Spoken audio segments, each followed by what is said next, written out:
凤林拥有全台密度最高的烟楼聚落，主要是日据时期鼓励客家人移民东部种植烟草，从此烟楼林立，形成奇特景象。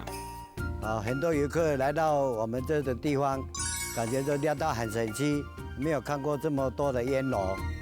凤林以大阪式烟楼为多数，最大的特色就是屋顶上的太子楼式天窗。每当烘烤烟叶，热气就能从底下的灶往上排出去。它是自然风进去，它往上，它那个天窗打开的话，它就整个湿气就排出去了。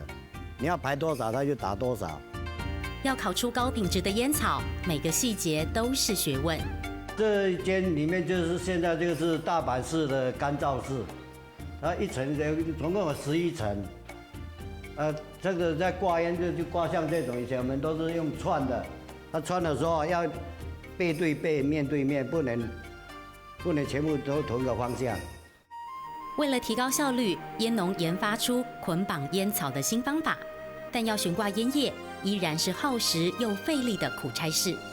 上面是它的全部挂好了，像底下这4个人在挂，这个站1个下午了。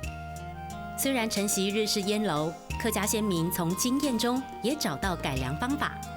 以前是一扇门，像我们后来的改2层，一层用玻璃的。然后我们要看进来里面看烟叶的它的变化的时候，我们就不用再关这层门。烟叶曾让小镇繁华，留下的100年烟楼成了后代子孙追思过去的历史证据，文化意涵更是弥足珍贵。上课喽！要特别喊神奇，要特别喊神奇，要特别喊神奇。